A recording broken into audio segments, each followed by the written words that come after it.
and I will share my screen with you.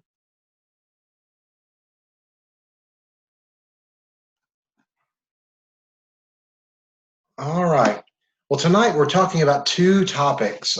First topic is disability law, and that has to do with special education, Section 504, ADA, etc.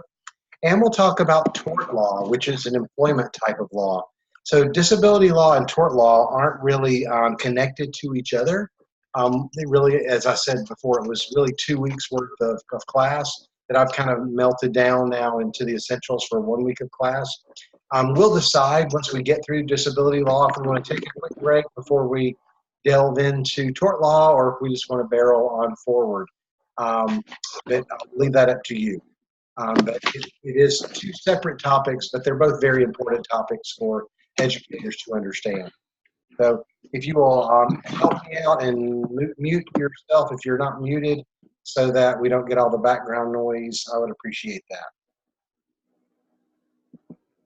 All right. So we're going to take each individually. We'll talk about disability law first. Talk about the background of disability law. By the way, I did provide two resources for you in my announcement that had the link for tonight's Zoom class. So if you want to download those and have those ready, please feel free. We don't talk a whole lot about case law in disability law. In fact, there are only really 6 cases we will talk about tonight. That's case law, because most of this is legislated. Now, if you want to use that same graphic organizer to take notes about the law that's from the legislature or from the federal government, that's fine. But we're really only talking about, I think, 6 different pieces of case law tonight. But they provide some great context for our talk about disability law. So our essential questions for tonight for disability law: what legal statutes govern the education of students with disabilities? What are the regulations inherent in those statutes? And those regulations are massive. And as you had the opportunity to view some of those regulations and to peruse those regulations before tonight, now you can understand, I hope you can understand now, why some school systems have compliance specialists that all they do is interpret special education regulations, because there is so much out there that schools have to comply with that it's really a daunting task to stay on top of all of those regulations. What should teacher leaders and school administrators know about those regulations? Not everything that we talk about tonight directly impacts you as a teacher or directly impacts me as an administrator, but it certainly is good for us to know that those regulations exist so that we don't step over some of those regulatory statutes that are out there. And what are the differences in IDEA, which is the foundation of special education law, Section 504 of the Rehabilitation Act, which is really civil rights law, and ADA, the American with Disabilities Act? All 3 of those statutes impact us greatly in the educational arena.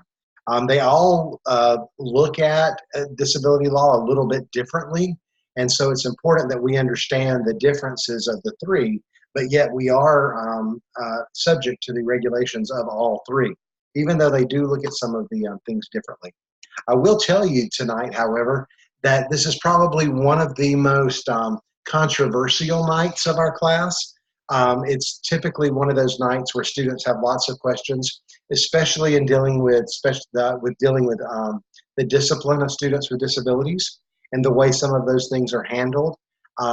Typically, my students really have their eyes open tonight as to why some things happen in their school, some things that you may not like, that some students that are not very nice to teachers, and that the school system's hands are really tied in that situation if that student is a student with disabilities, because that student is afforded lots of due process rights and a higher level of protection than a regular education student is afforded. And that's the law. It doesn't mean you have to like it. It doesn't mean that you have to think it's right, but it is the law. And so that's why some things don't happen, and you'll feel like your administrators are not being receptive to you. And it's not necessarily that they're not being receptive or empathetic to the situation that you're dealing with a student with disabilities in your class. It's simply because the law says we have to deal with them in a certain way because they are afforded these additional protections based on the 14th Amendment, as well as the statutes, the federal statutes that we will examine tonight. Well, disability law in and of itself has its foundations in Brown versus Board of Education. And as you remember from our discussion earlier, Brown versus Board of Education was the anti-segregation legislation that said separate but equal is not constitutional. Well, people saw that based on race and said, but wait, we've got other classes of students that are being separated or that are being segregated within our school system besides students of color. And so that's where this disability law came from. That you may remember, if you're as old as I am, you may remember that there may have been a special education wing in the back of your school where special education students were often relegated and they didn't come out, and that's where those students were. And so that became problematic because if it was separate but equal is not a constitutional for students of color, then separate but equal should not be constitutional for students who have disabilities. And so that's where this comes from. It's anti-discrimination law so that we don't discriminate not only for students of color, but we also don't discriminate against students who have disabilities, disabilities that they can't help. After Brown versus Board of Education was settled, then there were dozens of cases that were filed alleging that students with disabilities were being discriminated against for the same reasons that students of color were being discriminated against, and that they were not receiving their own due process and equal protection, just like students of color should. My connection freezes. Someone just told me. Are all of you experiencing my connection freezing? Or give me a thumbs up. Or are we okay? If it's okay, give me a thumbs up. Okay, because I usually have pretty good internet, so I guess we're all right there. But thanks for letting me know. Hopefully, whatever the internet issue is will clear up. So anyway, talking about this, that they're feeling like the students with disabilities were being denied those due process rights and that equal protection under the law. So some historical case law. Now, right now, we're just looking at the foundations of disability law in general. We have case law and we have statutes. We'll go back and we'll look individually at all three of those pieces of legislation, IDEA, 504, and ADA. But right now, I just want to look at, in general sense, how disability law in general came about. The first piece of case law is Pennsylvania Association for Retarded Children. There's a politically incorrect term that we don't use anymore, versus the state of Pennsylvania. And it was settled in 1972, so really not that long ago, but in the grand scheme of things, not that long ago. But it was a pretty sweeping piece of case law. It's a pretty long summary, and so if you don't mind reading out loud, I need someone who will volunteer to read the case summary of Park to us, please. Who will do that for us?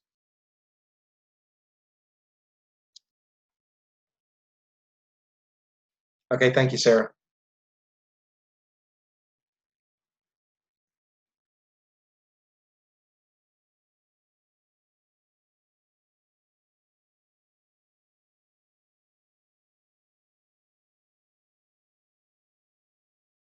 Okay, Sarah, I'm not hearing you, or is everybody else hearing, or no? Can you hear me now? Sorry. I can hear you now. Yep. Okay.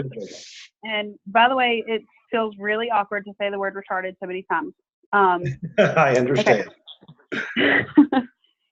Okay, this civil rights case, a class action, was brought by the Pennsylvania Association for Retarded Children and the parents of 13 individual retarded children on behalf of all mentally retarded persons between the ages of 6 and 21, whom the Commonwealth of Pennsylvania, through its local school districts and intermediate units, is presently excluding from a program of education and training in the public schools. Named as defendants are the Commonwealth of Pennsylvania Secretary of Welfare, State Board of Education, and 13 individual school districts scattered throughout the Commonwealth. In addition, plaintiffs have joined all other school districts in the Commonwealth as class defendants of which the named districts are said to be representative. The exclusions of retarded children complained of are based upon 4 state statutes. One, which relieves the State Board of Education from any obligation to educate a child whom a public school psychologist certifies as uneducable and untrainable. The burden of caring for such a child then shifts to the Department of Welfare, which has no obligation to provide any educational services for the child. 2, a second statute on which allows an indefinite postponement of admission to public school of any kind. A third statute which appears to excuse any child from compulsory school attendance whom a psychologist finds unable to profit therefrom. And a fourth statute which defines compulsory school age as 8 to 17 years, but has been used in practice to postpone admissions of retarded children until age 8 or to eliminate them from public schools at age 17. Plaintiffs allege that sections 1375, uneducable and untrainable, and 1304, mental age of 5 years, are constitutionally infirm both on their faces and as applied in 3 broad respects. First, plaintiffs argue that these statutes offend due process because they lack any provision for notice and a hearing before a retarded person is either excluded from a public education or a change is made in his educational assignment within the public system. Secondly, they assert that the 2 provisions violate equal protection because the premise of the statute, which necessarily assumes that certain retarded children are uneducable and untrainable, lacks a rational basis in fact. Finally, plaintiffs contend that because the Constitution and laws of Pennsylvania guarantee an education to all children, these 2 sections violate due process and that they are arbitrarily and capriciously deny that given right to retarded children. Plaintiffs' third contention also raises a pendent question of state law, that is, whether the Pennsylvania Constitution, as well as other laws of the Commonwealth, already afford them a right to public education. It is not alleged that the Section 1330, excusal from compulsory attendance, or 1326, definition of compulsory school age, are facially defective, I'm not sure that's what the right word is, under the United States Constitution. Rather, plaintiffs contend that these provisions violate due process, lack of a prior hearing, and equal protection, no basis in fact to support exclusion, as applied to retarded children. In addition, plaintiffs contend that the clear intent of Section 1330 is to forgive parents from any criminal penalty for what otherwise would be a violation of compulsory attendance requirements, and consequently, use of this provision to exclude retarded children constitutes an impermissible misinterpretation of state law. Likewise, plaintiffs assert that Section 1326 relates only to the obligation of parents, under penalty of criminal sanctions, to place their children in public schools, and its use to exclude retarded children contravenes the obvious meaning of the statute.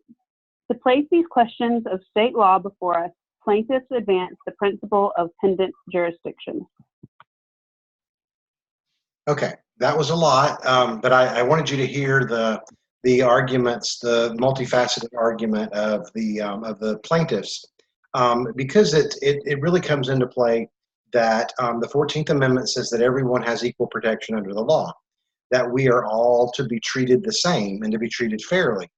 And so don't you find it very interesting, or I do find it very interesting, that a state would basically wash their hands of students that had disabilities, of students they called retarded, that basically said, we don't have any responsibility to educate these children, we're going to turn it over to the Department of Welfare. And so the Department of Welfare then said, well, you know, that's not really our cup of tea either. Yes, we can take care of these children that are indigent, but we have no responsibility to educate them. And so the ideas that the students were not educatable was certainly outside of the realms of what research says and what we understand as educators today. And so so what came out of this legislation was that, and I can't get my to advance, that all students ages 6 through 21 should be provided access to a free public education and should be placed in regular education classes whenever possible. And so the reaction against Pennsylvania was that those students should have the right to an education, to a free education. Now we're going to define some terms a little bit differently, as you'll see as we progress. We'll come up with the word FAPE. There's no FAPE here, free appropriate public education, but there should have access. They should have access to a free education based on part, and they should be placed in regular education classes whenever possible. Now that opens up a whole can of worms about what does that mean, whenever possible, and what does it mean to have a free education, and what does it mean to have access. So the term access was still left up to great interpretation, and the fact that they should be placed whenever possible was left up to great interpretation, but it's certainly a step in the right direction. The next is Mills versus Board of Education of the District of Columbia, also in 1972. Can I have a volunteer to read for us Mills versus Board of Education? I'll read it. Thank you. Okay. Mills was a class action suit that was brought on behalf of 7 children and other similarly situated students who resided in the District of Columbia. The students in the plaintiff's case had been identified as having behavioral problems or being mentally retarded, emotionally disturbed, and/or hyperactive. All of the students had been excluded from school or denied educational services that would have addressed the needs that arose from their identified disabilities. The parents and guardians of those students successfully filed suit, arguing that the failure of the school board in the District of Columbia to provide them with a public school education constituted a denial of their right to an education. In a painstaking decision, the federal district court in the District of Columbia first made clear that the deprivation suffered by the children clearly violated their right to a public school education under the laws of the District of Columbia. Quoting liberally from Brown v. Board of Education of Topeka, 1954, the court likened the treatment of the plaintiff students to the segregation outlawed by the Supreme Court in Brown. The court reasoned that because the children would have been entitled under the school code in the District of Columbia to attend free public schools, each child had a right to such an education. The court explained that the school board's failure to meet its mandate could not be excused by its argument that there were insufficient funds available to pay for the services that the children needed. Instead, the court was of the opinion that the board's duty to educate the children had to outweigh its interest in preserving its resources. The court added that if there were not enough funds available to provide all of the needed programming, then the board had to do its best to apportion the monies in such a way as to ensure that no child was denied the opportunity to benefit from a public school education. In sum, the court pointed out that the inadequacies present in the school system, whether caused by insufficient funding or poor administration, could not be allowed to impact more heavily on students with disabilities. To this end, the court ordered the board to adopt a detailed remedial plan in order to ensure that the children receive their right to equal protection under the law. Okay, so now the argument is, oh wait, well even if we have to educate these students, it's expensive to educate these students. We can't afford that, and so it was found that it doesn't matter whether you can afford it or not. They have a right to an education, and so the doctrine was extended to all school-age children with any disability, and it was said that the school board had the responsibility to pay for it. Now, this was before we began to have classes of funding. Like, we have the QBE funding formula now in Georgia. It came about in 1985, not so far after this legislation, where we do receive more money now for students with disabilities based on their category of eligibility. But when when Mills came out, and Mills was decided in 1972, there was no additional money provided for schools. It's kind of like what we're experiencing right now with Section 504. Section 504 is an unfunded mandate. There's no money provided to schools to provide the accommodations and provide services to students with Section 504 plans, which becomes very difficult because in my school specifically, we have more students on a 504 plan than we have with an IEP, special education. And we have multiple teachers and we have funds coming in to support students with an IEP, but we have nothing coming in to support students with a Section 504.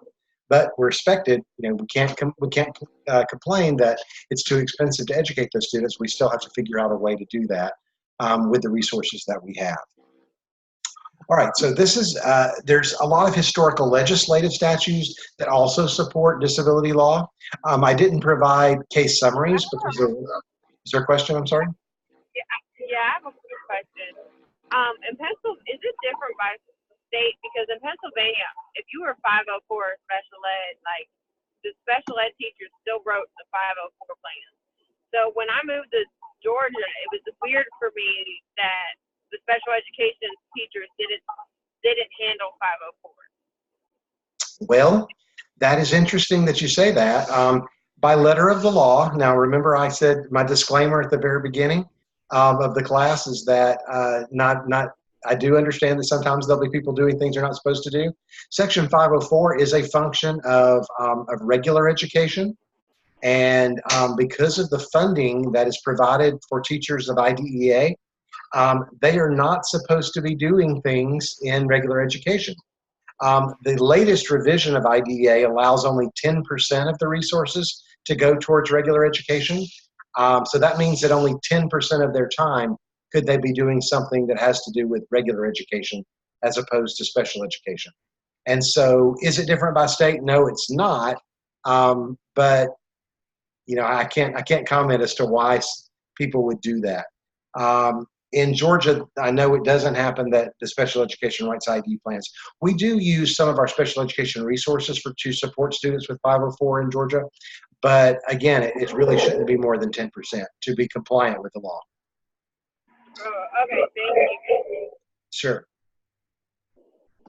All right, so in 1965, the first federal legislation that came about was the Elementary and Secondary Education Act, ESEA, of 1965.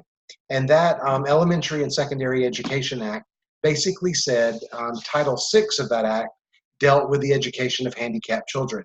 And so for the first time, we have legislation that is geared towards handicapped children, or children with a disability, as we would say today. So 1966, we had the first federal legislation. In 1970, another act was decided upon. Another federal act was created, the Education of the Handicapped Act. And again, we're using that term handicap now as opposed to retarded that was used in part. And from that, that act did replace Title VI of ESEA and said that it provided the groundwork for mainstreaming, which is that special education students should be served in the regular education environment as much as possible, and it provided the framework for free appropriate public education, or FAPE. Okay, so it didn't use those terms yet. That comes a little bit later, but in 1970 we do have this federal legislation. Now keep in mind, remember from our first class, that who has the responsibility for education? Is it the federal government or the state government?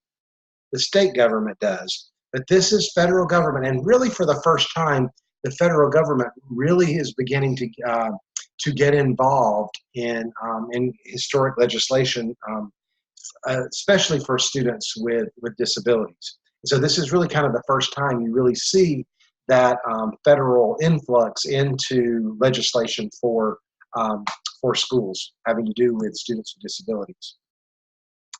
In 1973, the Rehabilitation Act was created, and there is Section 504 of that Rehabilitation Act. This is civil rights law that says that students with some type of medical disability, even if they don't qualify for special education, that students with a medical disability should be protected, and it prohibits discrimination of anyone against handicapped students in any program that receives federal funds. And so if you receive federal funds, not just schools, but any entity that receives federal funds, you are subject to the provisions of Section 504. So that's why Section 504 actually extends beyond school. It extends into the workplace. It extends to college if the college receives federal funds. If the college is a land-grant university, for example, then Section 504 does apply to the university. If it's a private university, however, it does not. And so it all has to do with federal funds. And so schools chance losing federal funds or put themselves in jeopardy of losing federal funds if they are not compliant with the sections of 504. And we receive a lot of federal funds now. IDEA for special education, school nutrition program are just two of the biggest, and Title I are some of the biggest things that we receive federal funds for that would really cripple schools if we lost those federal funds by not being compliant with Section 504. In 1975, Public Law 94-142, also known as the Education for All Handicapped Children Act, was brought into law. And that law provided substantial legal rights and procedural protection. Procedural protection, that should ring a bell in your head, due process. And we'll talk more about due process of special education students a little bit later. But it provided those substantial legal rights for those children with disabilities. In 1990, IDEA, the Individuals with Disabilities Education Act, was written into law. This is still federal legislation. Now remember that as new laws are introduced, they take the place of the previous law. So it is the most recent iteration of that law that is the one that's in effect. And so this does take the place of the Elementary Education of Handicapped Children Act of before. It includes mandates for transition services. So not only did the special education have to provide services for students while they are with us, they also have to provide transition services for whatever their next step is beyond school, whether that's to go to college or whether it's to go to technical school or whether it's to move into the world of work, etc. So IDEA handled that. It changed the terminology from handicapped children to children with a disability, which is what we use today. And then there is ADA. 1990 also, the Americans with Disabilities Act was written into law, which extended anti-discrimination beyond the private extended it to the private sector beyond the realm of just schools and entities that receive federal funds, including employment, public accommodations, transportation, telecommunications, etc. And it's ADA that determines that we have to have, or that mandates that we have to have facilities that are accessible to students with disabilities. That comes from ADA, not IDEA. In 1997, IDEA was reauthorized. The Individuals with Disabilities Education Act, still called IDEA, but it was reauthorized in 1997 and tweaked, as it always is. It extended more federal funding for special education services, and it established the concept of FAPE, that students are to be served or to be given a free, appropriate public education. We'll talk more about FAPE a little bit later. It established the Individual Education Plan, or the IEP, which you're very familiar with, I'm sure. But that didn't come about until 1997, that the student had to have an individualized plan and individualized goals and things written towards those individualized goals based on the legislation in 1997. In 2004, IDEA was also, again, reauthorized. The name was changed just a little bit to Individuals with Disabilities Education Improvement Act, or IDEIA. And that reauthorized IDEA of 97. And it provided a new thing on the horizon called Response to Intervention, or RTI, which I know you're very familiar with. And that previous to IDEIA of 2004, students had to show a marked problem educationally, and they had to show a discrepancy, that they did something well and something poorly before they could be tested for eligibility for special education services. Well, that was considered a wait to fail model. that students had to fail before they could be considered for special education services. And so using a public prevention model, response to intervention was created so that students were given the opportunity to respond to educational interventions. And if they didn't respond to educational intervention, then they could qualify or be considered for special education services. And so that became part of special education legislation in 2004. Now, the real interesting thing about that goes back to the question that was asked earlier about regular education services. Response to intervention in Georgia is a 4-tier model. In most states, it's a 3-tier model. Only one of those tiers is special education. But special education IDEA is mandating what happens at those other tiers. And so now we have this interesting interplay, or this interesting crossover between regular education services and special education services. And so the line begins to be blurred between regular education and special education. At the time response to intervention came into play, it was felt that students were being over-identified for special education. And so which became very, very expensive. So it's always a money thing. And so this using response to intervention, where students have to show academic intervention for multiple weeks at a certain tier, it slowed down that process, which basically saved money for the federal government because we weren't identifying or making eligible as many special education kids based on RTI. We'll talk more about that in a few minutes. So to encapsulate what we talked about so far, that disability law actually has its foundations in 3 major federal legislations that we deal with right now. The Individuals with Disabilities Improvement Act of 2004, the Section 504 of Rehabilitation Act from 1973, and the Americans with Disabilities Act of 1990. And we're going to take each of those 3 and dissect them a little bit so that we can delve into them a little more deeply so that you understand each of those. We'll look first at IDEA and IDEIA. Feel free to stop me if you have questions. It's a lot of information, so I'm going to go through it rather quickly, but feel free to stop me if you need to. So one of the provisions of IDEA is that students have to be found eligible. Because money's attached to it, there has to be regulations that are in place. And so students have to fit into one of the categories for a disability, or they could qualify for Section 504. So if a student goes through special education eligibility, they're found not eligible, usually a 504 is offered, or if a child has special education services and those services are then removed from that student, usually that student is then looked at for a Section 504. But their eligibility must fit into one of those categories that are federally mandated. So, we have a lot of students today that have emotional issues. The only that have anxiety issues, the only special education eligibility is EBD, emotional behavior disorder, and if a lot of those students would not qualify under that pretense. We do have OHI, however, which is other health impairment, which is sometimes that catch-all that some of those students might qualify for. ADHD is another disability that we see very prevalently now that typically doesn't qualify for IDEA. Sometimes it does, but could qualify for Section 504. The student must need special education services, so impact must be there.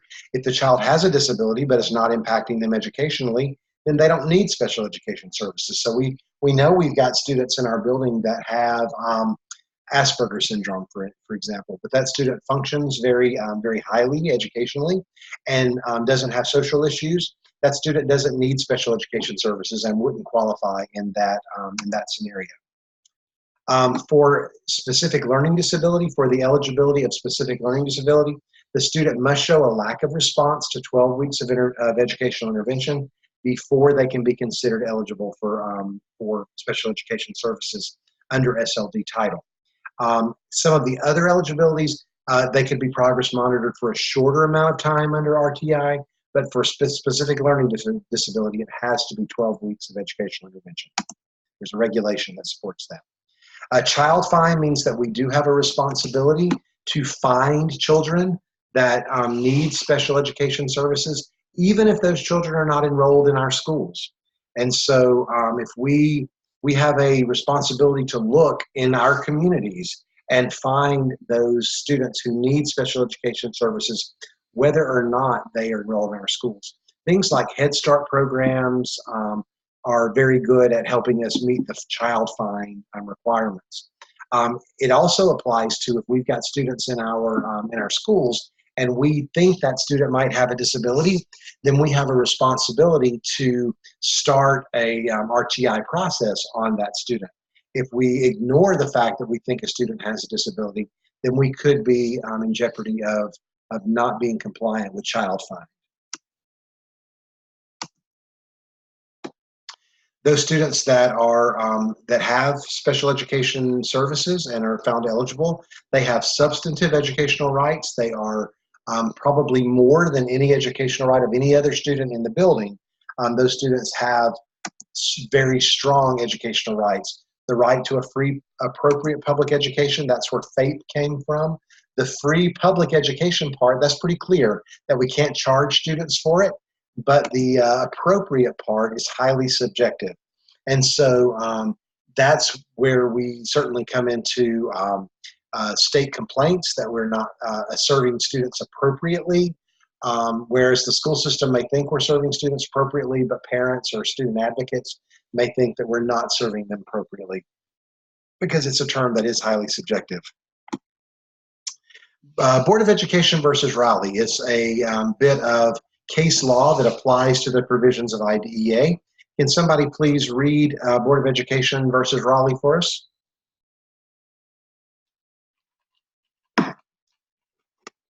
Don't everybody volunteer at once? I can read Somebody. Thank you, Stevie. Yes, sir. The Education of the Handicapped Act provides federal money to assist state and local agencies in educating handicapped children. To qualify for federal assistance, the state must demonstrate through a detailed plan submitted for federal approval that it has in effect a policy that assures all handicapped children the right to a free, appropriate public education. The policy must be tailored to the unique needs of the handicapped child by means of an individualized education program. The IEP must be prepared and reviewed at least annually by school officials with participation by the child's parent or guardian. The Act also requires that a participating state provide specified administrative procedures by which the child's parent or guardian may challenge any change in the evaluation and education of the child. Any party aggrieved by the state administrative decision is authorized to bring a civil action in either a state court or a federal district court. Respondents, a child with only minimal residual hearing who have been furnished by school authorities with a special hearing aid for use in the classroom and who was to receive additional instruction from tutor and the child's parent, filed suit in federal district court to review New York administrative proceedings that had upheld the school's administrator denial of the parent's request that the child also be provided a qualified sign language interpreter in all of her academic classes. Entering judgment for respondents, the district court found that although the child performed better than the average child in her class and was advancing easily from grade to grade, she was not performing as well academically as she would without her handicap. Because of this disparity between the child's achievement and her potential, the court held that she was not receiving a free, appropriate public education, which the court defined as an opportunity to achieve her full potential, commensurate with the opportunity provided to other children. The Court of Appeals affirmed. The school board appealed to the Supreme Court. The Supreme Court concluded that the Court of Appeals erred in affirming the decision of the district court. Neither the district court nor the Court of Appeals found that petitioners had failed to comply with the procedures of the Act, and the findings of neither court would support a conclusion that Amy's educational program failed to comply with the substantive requirements of the Act. On the contrary, the district court found that the evidence firmly establishes that Amy is receiving an adequate education since she performs better than the average child in her class and is advancing equally from grade to grade. In light of this finding and of the fact that Amy was receiving personalized instruction and related services calculated by the Furnace Woods school administrators to meet her educational needs, the lower courts should not have concluded that the act requires the provisions of a sign language interpreter. Accordingly, the decision of the Court of Appeals is reversed and the case is remanded for further proceedings consistent with this opinion. All right. So, interestingly, that the lower courts decided that that she should have this sign language interpreter, but the Supreme Court said no. If she's advancing well and she's ahead of her peers, then her education is appropriate. That you don't have to advantage her by providing services. You should only give her things that would level the playing field for her to give her access to the curriculum. So Board of Education said that services must be provided for a student to be successful, but not advantaged in the classroom. Adequate public education must be provided, not something that would give her a step ahead. Okay, and so I wonder if you thought that was surprising that the Supreme Court did that they said, no, her education is appropriate, and if the education is appropriate, then services do not have to be provided. It just levels the playing field to give the student access to the curriculum, not so that the student is advanced or advantaged in the curriculum.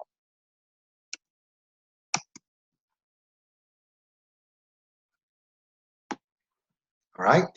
Provisions of IDEA says the student should be served by an IEP, an individualized educational plan that must be developed, written, and revised regularly by an IEP team. In most states, the provision is that it's done yearly, and so it must have a team of people who understand and have knowledge of the child. That team is usually the parents, a representative of the local education agency. That's someone who can make decisions for the school system about placement. A special education teacher, a regular education teacher, others with knowledge of the child. The knowledge of the child is very important. You put people on the team that don't have knowledge of the child, then we're out of compliance. And if appropriate, the child. And there must also be someone that's qualified to review an evaluation. So a school psychologist would need to be present on the IEP team in order to review that evaluation. If you've ever looked at a psychoeducational evaluation, it's written in pretty technical jargon, and so it's usually above layman's ability to interpret it effectively. And so there's regulations that we have to have someone on the IEP team that can review those evaluation results. And that IEP must list current performance, goals, and related services. That could be assistive technology that the student needs. It could be vocational planning. It could be that they are placed in a vocational, a community-based vocational instructional program where they're learning single living skills, or they're learning how to be effective contributing members of society. And it must explain to what extent that students will not participate with their non-disabled peers. In some cases, students are not with their non-disabled peers at all. But in some cases, they are there most of the day. And so the IEP should explain, if they're going to be excluded, why they're being excluded and how much of the day they're being excluded.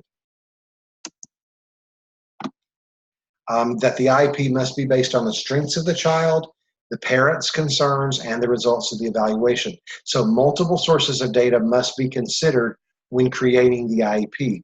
That it's not just because Ms. Smith thinks Johnny is a hellion in class and is not doing his work.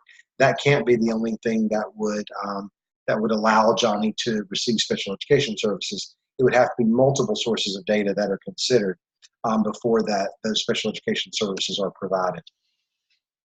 That positive behavioral interventions must be provided if the student's behavior impedes his own learning or the learning of others. That there must be some type of behavioral intervention plan or a BIP put in place in case that his own behavior is impeding his learning or the learning of his classmates. The IEP must be reviewed regularly, not less than annually.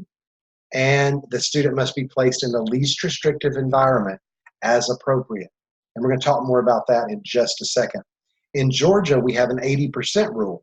And the 80% rule says that 80% of our students must be served that students must be served 80% of the time in a regular education environment. So if you're looking at the total mass of students in our school and the amount of time they're in an educational environment, no more than 20% of that time could be spent in a more restrictive environment. And so we look at that amount of time students are spending so that we try not to go exceed that 80% rule in Georgia. So the idea of least restrictive environment means that we must serve students in an area that is the least restrictive, but yet appropriate to their educational placement. So a general education classroom with one regular ed teacher, that is the least restrictive environment for a special education student. If that student is placed in a general ed classroom, but he has consultative support, like for example, during a literacy block or during an intervention period, he goes to meet with his case manager who checks in with him and says, how's it going? You had your homework, things like that. That would be the next least restrictive environment. If he actually has collaborative support where a special education teacher comes into the regular education class with the regular education teacher, that's the next least restrictive environment. If that's not appropriate, the more restrictive environment would then be a resource classroom where he doesn't spend his whole day there, but he might go into a resource classroom that's just a resource special education classroom for English or for mathematics, depending on his disability of where he shows his exceptionality. If that's not appropriate for them, the next restrictive environment would be a self-contained classroom within a regular school.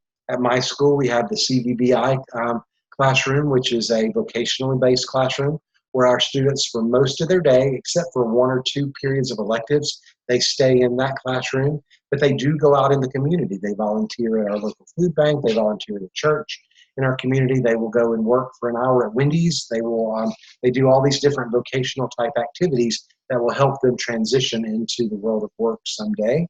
But that's within a regular school classroom. It is called an adaptive classroom. If that's not appropriate for the student, the next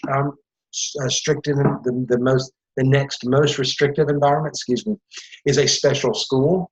In Georgia, we call those GNET schools. Like in Fayette County, we have Mainstay. You may have a Mainstay Academy in your school system as well. But there are special schools for students where they spend their entire day at this special school just for special education students. And then if that's not enough for appropriate for the kid, then the most restrictive environment is a residential facility where the student spends his entire existence in this residential facility. In Georgia, we have the Georgia Baptist Children's Home. That is a residential facility that provides educational services to students with disabilities who need the most restrictive environment.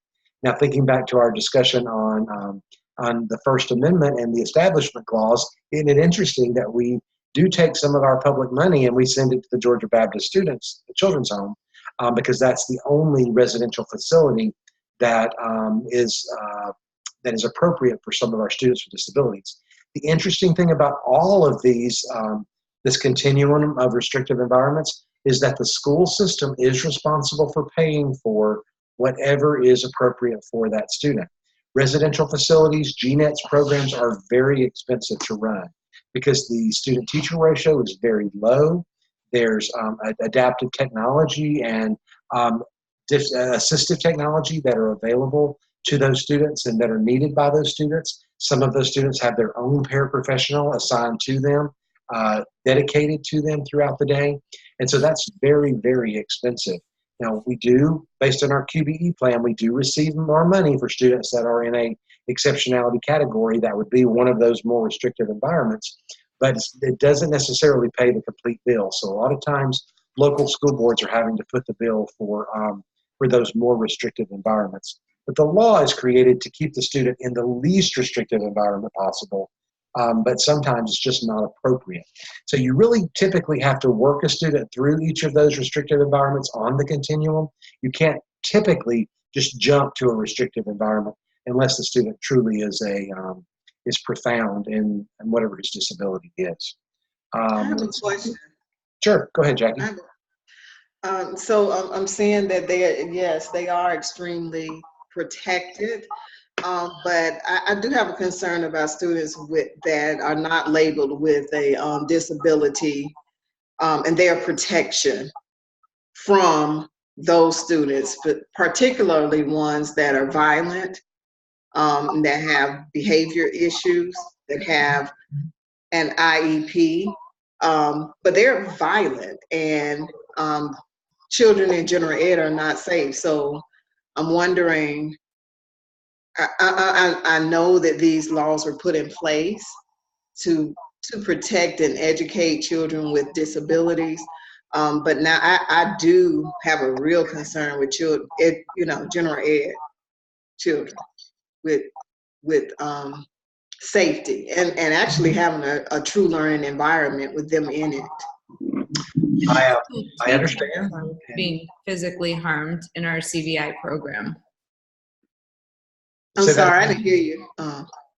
Oh, teachers are in our CVI program. There are 2 students who are violent, and the teachers are being physically abused. Yes. So, I mean, is the government or the school system going to protect the general public? Or that's okay, just so you had an IEP.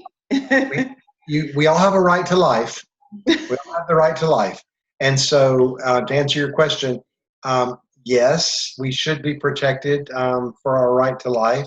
However, the protections for special education students are much more powerful and much more stringent than the protections for the general ed student. Jackie, somebody asked that question every time I've taught this class. And so I really do understand where that's coming from. And that's why I kind of mentioned at the beginning that this might be the most controversial class we have because of those protections that are there. And you are right. I mean, there are times that that there are gen ed students who bear the brunt of the issues that are experienced by some of our special education students. Now, everything we're talking about does not apply to law enforcement. And so if you've got a SRO in your school, that SRO can respond very differently than the school can to that special education student that becomes violent. And so I would hope that the SRO would get involved if someone's life is physically in danger, because that SRO would have a responsibility to protect and keep the order in that situation. But no, I understand where you're coming from, and I don't have an answer. I don't have a great answer for you. Now, to Beth's point, the teachers who typically go into special education, a lot of them do understand that they are putting themselves in harm's way. They understand that could happen with placements. And so we had a triad program at my last school that was for students who were profoundly autistic. And those teachers knew that they had to wear Kevlar and that there was a possibility. But they were highly trained in restraint so that if the students did become combative, then they knew how to handle that and use ABA, a behavioral plan to address those students when they do become combative. That's not happening in our school. And I wish I had an answer for you, because I would hope that your teachers are trained in some type of restraint. This is happening in general ed. These are not special education classes. These are least restricted classes in the general ed classes. We don't have a resource officer in elementary school. So, but yeah, I get it. Yeah, I understand. I understand where you're coming from. Beth was just asking about a CVB class, and so that was where those teachers, they really should be trained in some type of restraint. If they're not, they should be. It is standard operating procedure in my system that all special. In our particular case, it's a woman, and it's two very large boys, and they've harmed their parents, and it's a whole big situation. But they've come in, they're still there. and yeah, he's harmed his father, who's larger than him. So I don't know. Yeah. It's And I don't have the answer for you either, unfortunately. But it is, I do know that it happens. I do. I just Right. want to say one thing before we move on. Sure, go ahead, Joseph. I'm surprised that the least restrictive environment laws or statutes came about, because to me, it's fiscally in the school system's best interest fiscally for that to be the case anyway, because it's less expensive to have a student in a lower restrictive environment, like general education classroom without a coach teacher or anything is less expensive.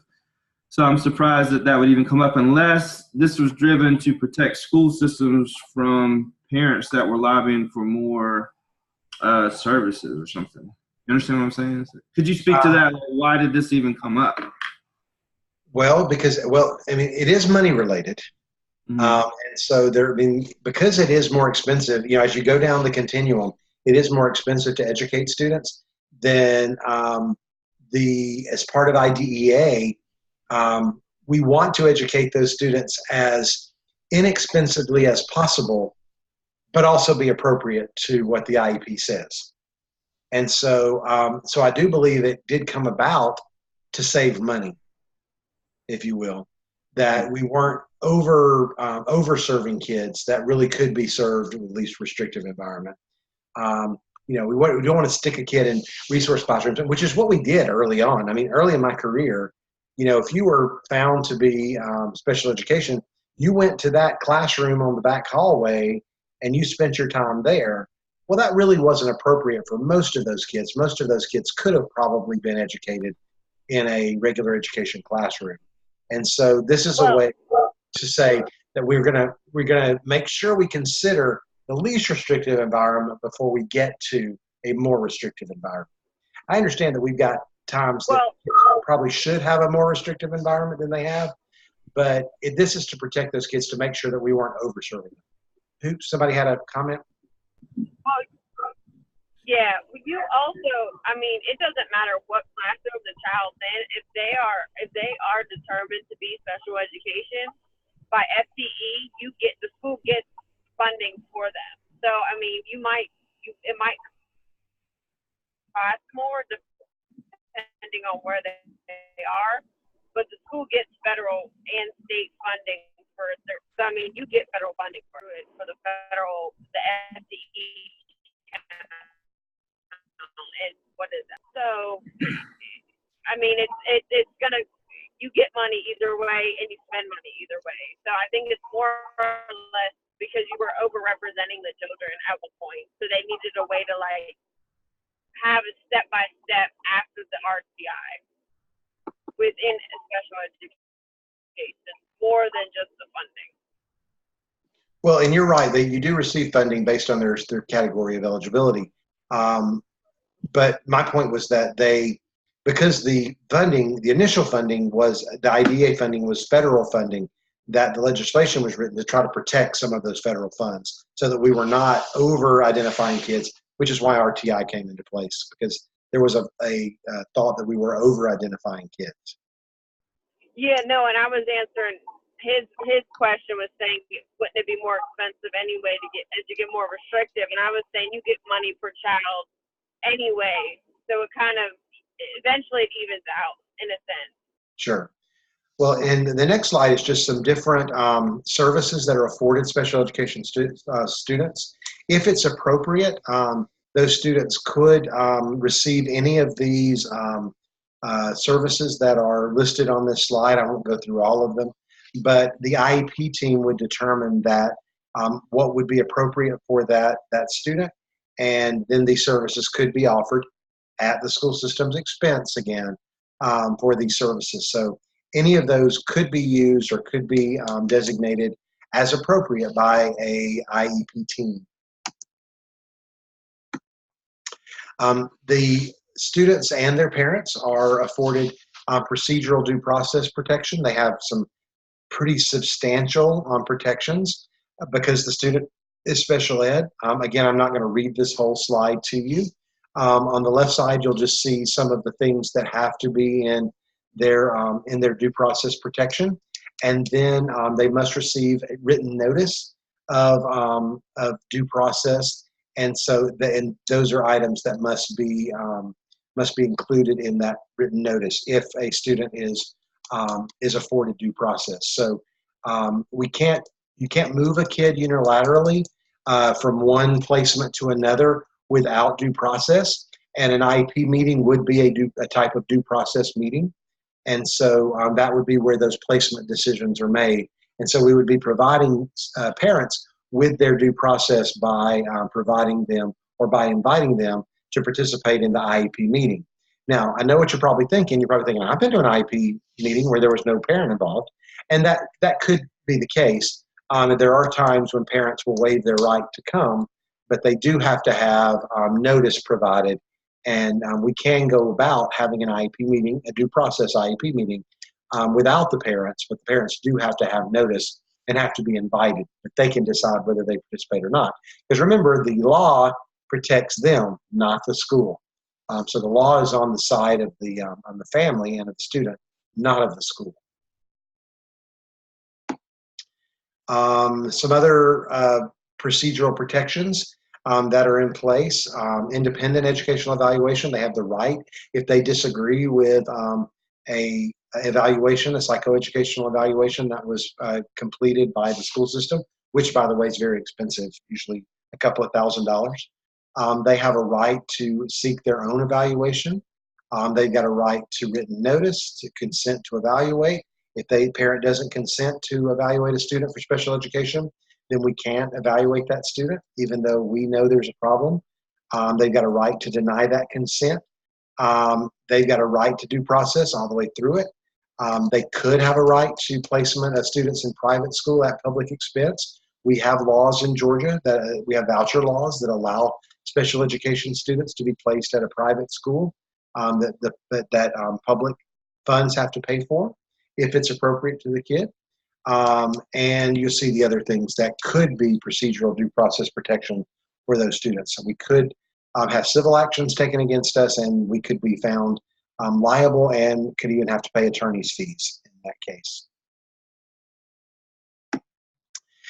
Parents and students also have a right to an impartial due process hearing. If they think that something is wrong or something is amiss, or we are not complying with a student's IEP, they have the right to request a due process hearing, and that's called, quote unquote, taking the school system to due process. They have a right to be accompanied by counsel or with a student advocate. It could be someone that has specialized training. There are student advocates that have specialized training in special education law that aren't attorneys, but that are there to advise special education parents on their rights. They have the right to confront, cross-examine, and compel witnesses, just like we would when we talked about tribunals a couple of weeks ago for due process.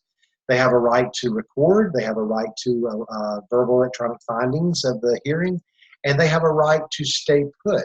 And so if the school system is doing something that the parent doesn't agree with, and the parent has a right to say no until we go to due process and this is decided by the courts, then I have due process rights to keep the child where they are. So for example, if the school was looking at moving a student from a resource classroom into a self-contained classroom, and the parent was against that move to a more restrictive environment, the parent could file an action, request due process, and the student would then have to stay put in the placement that he's in until the matter is resolved. The school couldn't just go ahead and move the kid pending the actions. The parents have stay put rights so that the student is not moved until those proceedings are complete. Let's talk a little bit about discipline of special education students. We talked a little bit about this when we talked about tribunals a couple of weeks ago. Special education students all students receive due process in disciplinary proceedings, but special education students have an added layer. They have stay put rights not afforded regular education students. So if we were thinking about moving a student to an alternative environment, the student has stay put rights until that those that those proceedings are complete. It is rooted in that discrimination, that historical discrimination. And it's a little bit of case law that helps us understand discipline of special education students. Is Honig versus Doe, 1988. Will somebody read Honig versus Doe for us so we get an understanding of the background of this case? I can do that. Thank you, Joseph. All right. In order to assure that states receiving federal financial assistance will provide a free appropriate public education for all disabled children, including those with serious emotional disturbances, the Education of the Handicapped Act establishes a comprehensive system of procedural safeguards designed to provide meaningful parental participation in all aspects of a child's educational placement, including an opportunity for an impartial due process hearing with respect to any complaints such parents have concerning their child's placement, and the right to seek administrative review of any decisions they think inappropriate. If that review proves unsatisfactory, either the parents or the local educational agency may file a civil action in any state or federal court for appropriate relief. The Act's stay put provision directs that a disabled child shall remain in his or her then current educational placement pending completion of any review proceedings unless the parents, the state or local educational agencies otherwise agree. Respondents Doe and Smith, who were emotionally disturbed students, were suspended indefinitely for violent and disruptive conduct related to their disabilities pending the completion of expulsion proceedings by the San Francisco Unified School District. After unsuccessfully protesting the action against him, Doe filed a suit in federal district court in which Smith intervened, alleging that the suspension and proposed expulsion violated the EHA and seeking injunctive relief against SFUSD officials and petitioner, State Superintendent of Public Instruction. The court entered summary judgment for respondents on their EHA claims and issued a permanent injunction. The Court of Appeals affirmed with slight modifications. The Supreme Court contended that the courts below properly construed and applied the rule, except insofar as the Court of Appeals held that a suspension in excess of 10 school days does not constitute a change in placement. Where therefore affirm the Court of Appeals judgment on this issue as modified herein. Because we are equally divided on the question of whether a court may order a state to provide services directly to a disabled child where a local agency has failed to do so, we affirm the Court of Appeals judgment on this issue as well. All right, thank you, Joseph. Okay, so this is where the 10-day rule that we talked about under tribunals, this is where it came from. That this strips schools of their authority to move students without proper due process. That schools can impose discipline, timeouts, detention, study carrels, in-school suspension, or out-of-school suspension up to 9 days. And so Honig versus Doe basically said up to 9 days does not constitute a change of placement. However, 10 days does constitute a change of placement. And so if a school is going to change a student's educational placement, we're going to suspend them up to 10 days or more, then a formal due process hearing must be put in place. However, a hearing officer can order change in placement up to 45 days if weapons or drugs are involved. Now, I will tell you that I've never seen that happen. In my 30 years of being in education, I've never seen, even in the case of weapons and drugs, of a student being removed immediately by a hearing officer for 45 days. I've seen it happen after formal due process, but I've never seen it happen immediately by that hearing officer moving 45 days. But the law does allow for it.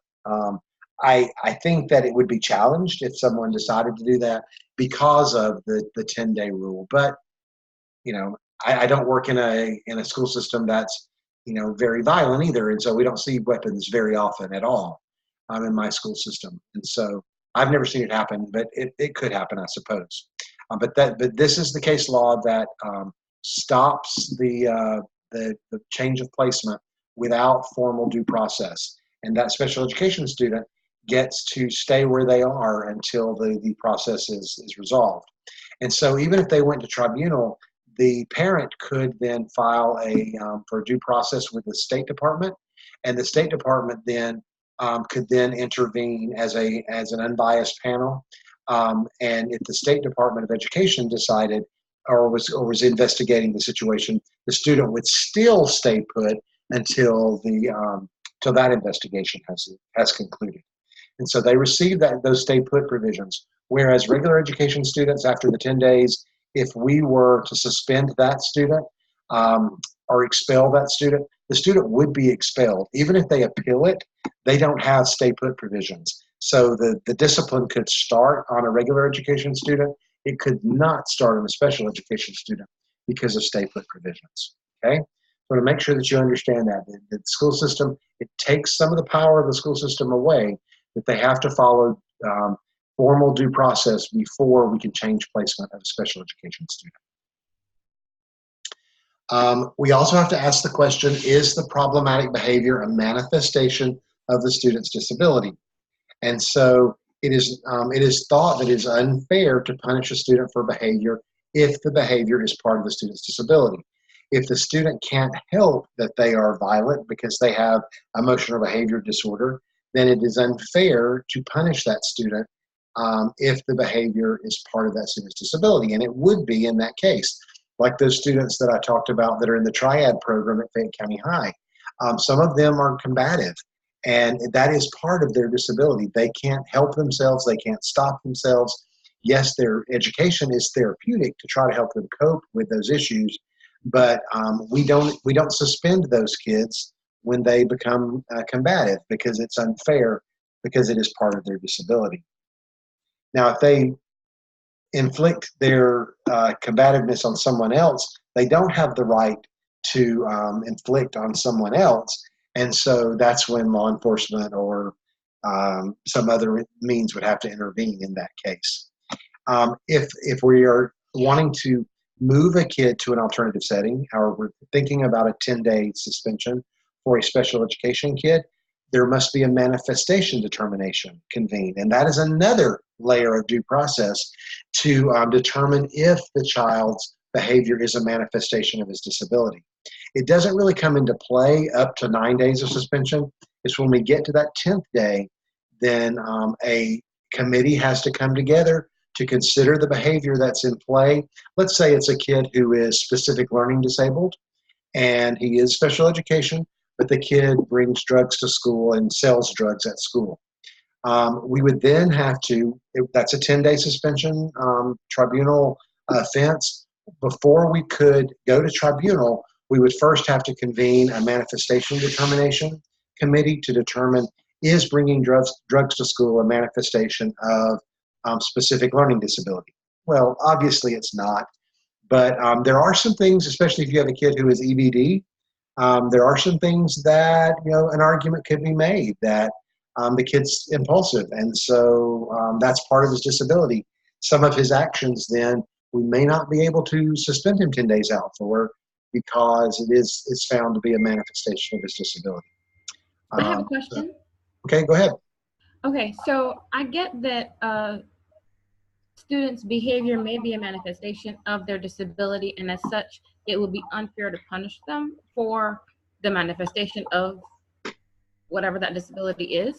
However, let's say for an EBD student or child with EBD designation who refuses to take their medication that helps to keep them, or maybe the parent decides, you know what, I'm not going to give you your medication because I don't like the side effects, or let's see if this natural remedy works instead of the is there any culpability that the family has if the child who is supposed to be on medication doesn't take their medication, and then something, disastrous happens at school where either a teacher or a student gets significantly hurt? Is there any legal recourse for a hurt teacher or for the school system if the parent and the child don't do their part?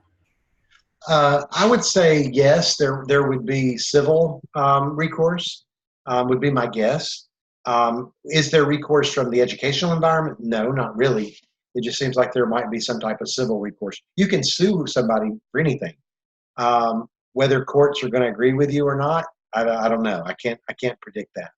But yes, if it's known that the child is supposed to be taking psychotropic medication and he's refusing to take it, or the parents are refusing to give it to them, and that child becomes combative and hurts someone, I could see that the teacher could bring out a civil suit on that family, or the parents of the student who was injured could bring out a civil suit.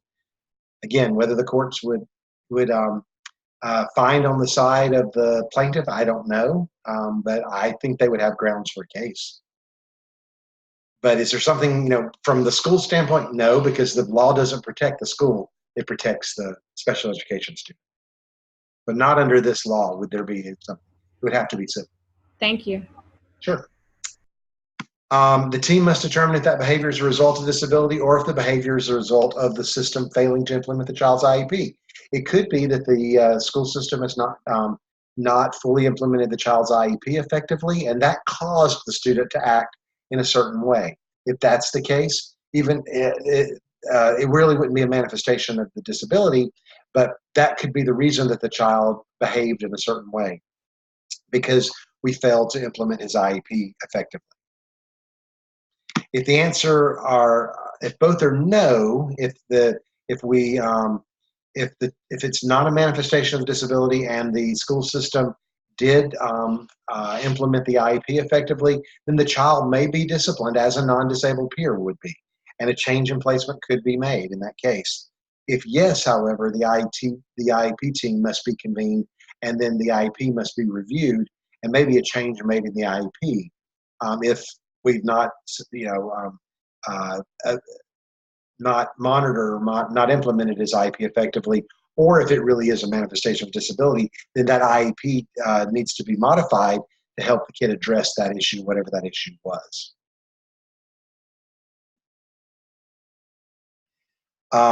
The interesting thing about manifestation determinations, they also apply to students who are being considered or evaluated for special education, even if it's not been finalized yet. So if we know of a student who is potentially being considered for evaluation, something happens, then that student should be subjected to a manifestation determination if he has started the process of evaluation. So those rights to a manifestation determination apply to students who are being considered for special education, not just students who are being served or who've been found eligible. What about even the students with the 504? Yes, and we'll get to that in a few minutes, but manifestation determination also applies to 504, and the provision of being considered for 504, that they are subject to manifestation. As I mentioned before, these provisions do not apply to law enforcement, and so they do not have to handle special education students with kid gloves that the LEA, the local education agency, has to, because they have a greater responsibility to protect students' right to life, or protect students and adults' right to life. And so it doesn't apply to law enforcement. They can intervene and quote unquote punish, discipline a student if needed. And if there is a change in placement that's decided, the student goes to the alternative school, for example, after the 10-day suspension, he still keeps his special education rights. They just apply in the new setting. So he doesn't then relinquish his rights because he's in that new setting.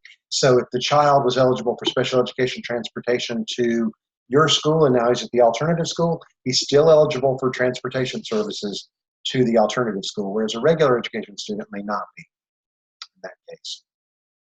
All right, response to intervention. Remember, this came about in 2004 with the revision of IDEA to IDEIA. And response to intervention is required for SLD determination as determined by IDEIA in 2004.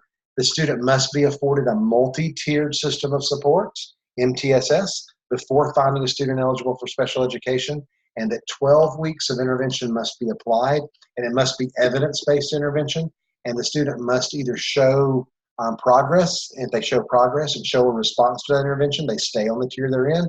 And if they show a lack of intervention, then they're progressed up the tier. The top tier then being special education services. This was reaction, as we talked to earlier, about the over-identification of SLD students and the financial burden that it was placing on federal funds, because it is more expensive to educate special education students. They're in a smaller class. There's less funds. It's more expensive. That teacher's more expensive because he's serving less students.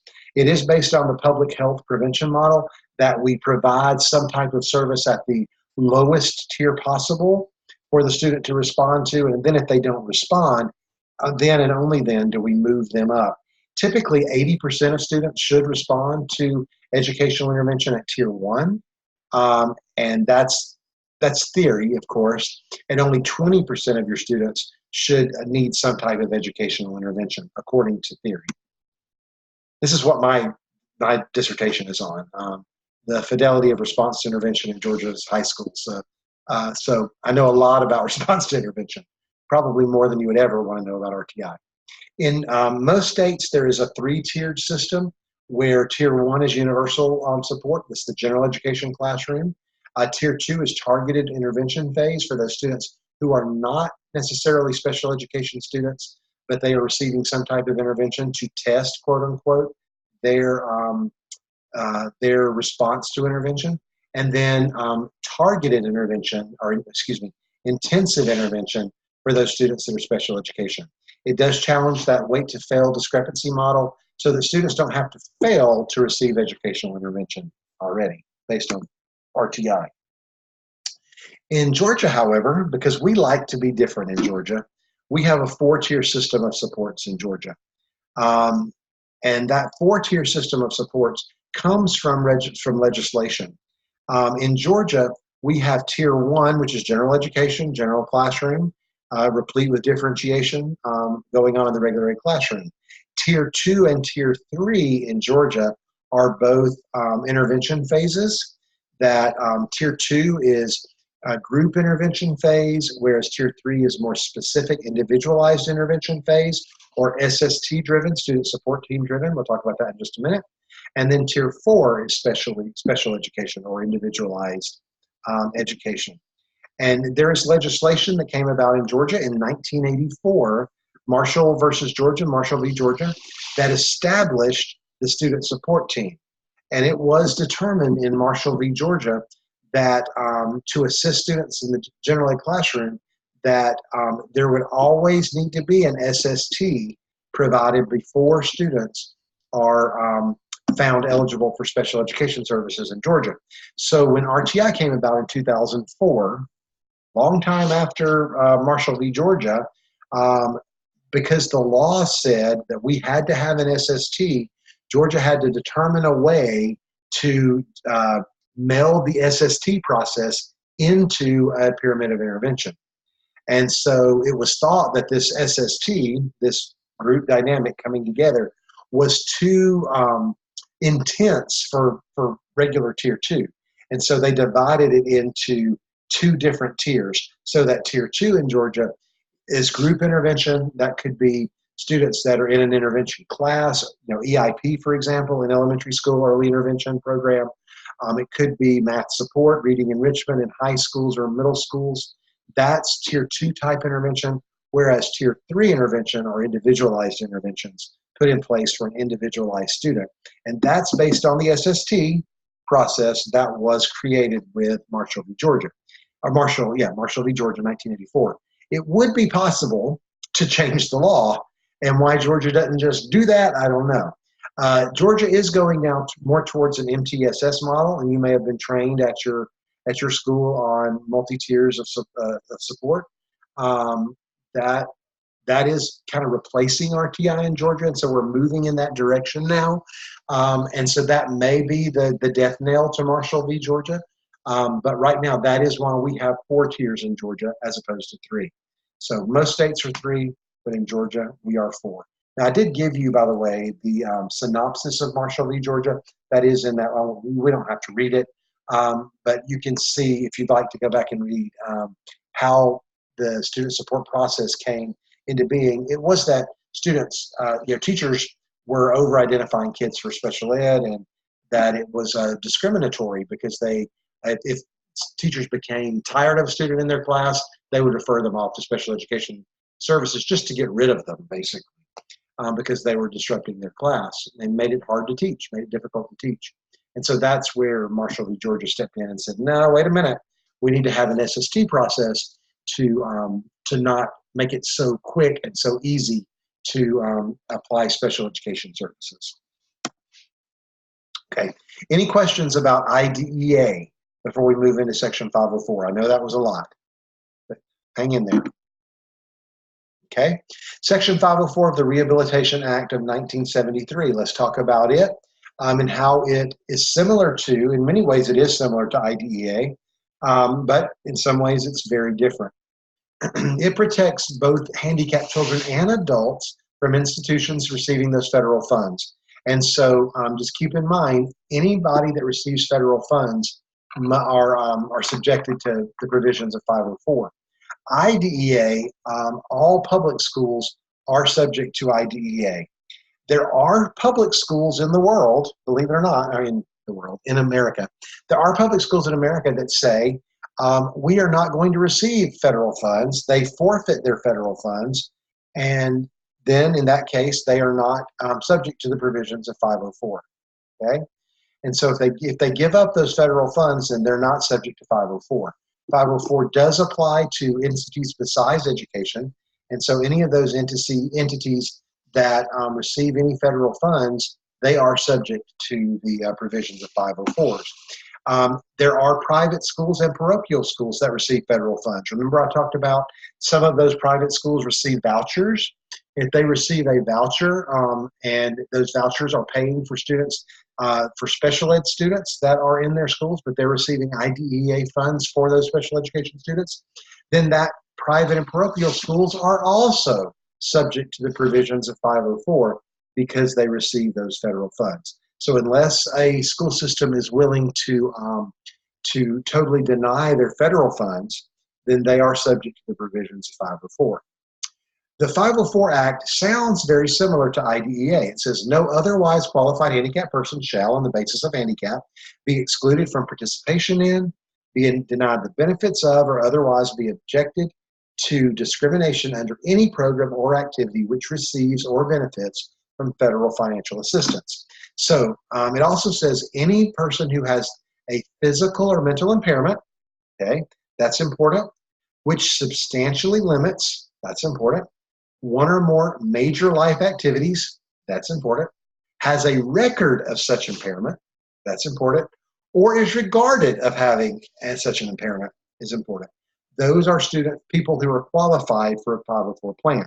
So physical or mental impairment, that extends beyond qualifications for IDEA. So you could be someone with diabetes, for example. Diabetes most likely wouldn't receive qualification for IDEA, maybe under OHI, but or other health impairment, but you probably would not receive special education services for diabetes. However, if you've got this physical impairment, IDEA, or physical impairment of diabetes, then you could qualify for accommodations and services under 504. A student who is who's an amputee, for example, may have qualification under 504, whereas they probably wouldn't qualify for any type of special education service. They might qualify for accommodations under 504. ADHD is a big one for 504. There's a lot of students served under 504 for attention deficit hyperactivity disorder. It must substantially limit one or more major life activity. So substantially limits means there has to be impact. That sounds very similar to IDEA, but it must limit a major life activity. Now, those major life activities are things like walking, eating, sleeping, thinking, drinking, any type of major life activity, any function of our body. If it substantially limits one of those life activities, then that could qualify someone for a 504. They either have it is documented that they have this impairment, or they have a record of such impairment. Teachers have seen it. They know that it exists. There may have been an evaluation 5 years ago. that says the student has this impairment. Or number three, it could just be, well, we think this kid has this impairment. And if we think this kid has this impairment, then that kid could qualify for a 504. Students do not have to have medical documentation. They don't have to have an official diagnosis in order to qualify for a 504. If it quacks like a duck, it looks like a duck, it's a duck, basically is what this legislation is saying. And so the qualification for 504 is very broad, whereas the qualification for IDEA is very stringent and very narrow. Qualification for 504 is very broad. In fact, courts have pretty much said schools should cast a very wide net in qualifying students for 504. It is a much easier process to qualify for 504 than it is to qualify for IDEA. You don't have to have RTI, response to intervention, for a 504. You just have to basically have a committee that says you've got a mental impairment that substantially limits your life activity and there's impact. If they say yes and yes, bam, you qualify for a 504, and accommodations could be put in place for that student. So some of the regulations or some of the implications of Section 504 is that this is civil rights legislation. So it's overseen by the Office of Civil Rights. So this is not something that is overseen by the Department of Education or the National Education Committee. It is civil rights legislation. So the Office of Civil Rights is who oversees and handles any complaints that are made towards OCR. And so it is handled as discrimination legislation. Students must be afforded participation in any activity if a reasonable accommodation is available. Now, that doesn't mean that a student without legs can play football, okay? That's not a reasonable accommodation. But if the student could wear a prosthetic device and that reasonable accommodation would not hurt him from playing football, then the student has to receive access to that. So if a reasonable accommodation can be made for the student to participate in any activity that's deemed by the school, then that reasonable accommodation has to be made. The student must receive reasonable accommodations, must be put in place to offset the impact of the disability, but it is not reasonable if it poses undue financial and administrative burdens. Now that again is very subjective. What is that unreasonable and undue financial burden? If it costs the system a little bit of money, is that okay? But if it costs the system a lot of money, what's a lot of money? And so those accommodations have to be reasonable and have to be put in place for so that it doesn't cause an undue financial burden. Because remember, 504 is an unfunded mandate. There's no money coming into your school system to regulate 504s and to implement Section 504 plans. No money whatsoever. Students may not be suspended, expelled, or otherwise disciplined for manifestations of their disability.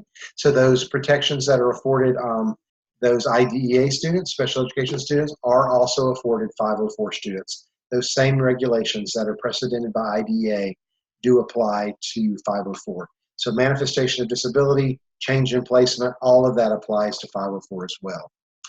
For employment in Section 504, school districts, because we take federal funds, they must make reasonable accommodations for employees that are designated 504 and may not discriminate based on their disability. So if we've got a employee that has a physical impairment, we may not discriminate against that employee as long as they can do the essential functions of their job. And we must make reasonable accommodations for them. So if you've got a teacher who has a physical impairment, and that teacher must sit all day long, that teacher cannot walk around the classroom, as long as the teacher can meet the essential requirements of the job, we must make accommodations for the teacher to be able to do that. If the teacher can spend the day in a wheelchair, we must make accommodations. We can't discriminate because that teacher has that disability. Again, those accommodations may not cause undue financial and administrative burdens, but that is highly subjective, and they must be able to perform those essential functions that I just mentioned. Clark versus Shoreline School District, number 412. That, I believe, is our last one in the packet. Would somebody read that for us and remind us what Clark says? Can I have a volunteer?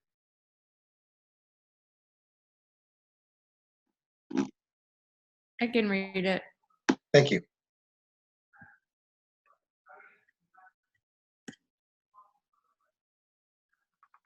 Okay, Clark versus Shoreline School District.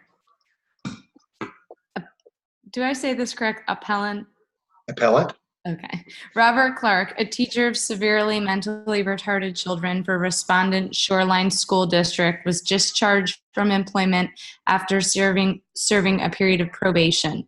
Robert Clark is legally blind and wears bilateral hearing aids for a hearing impairment.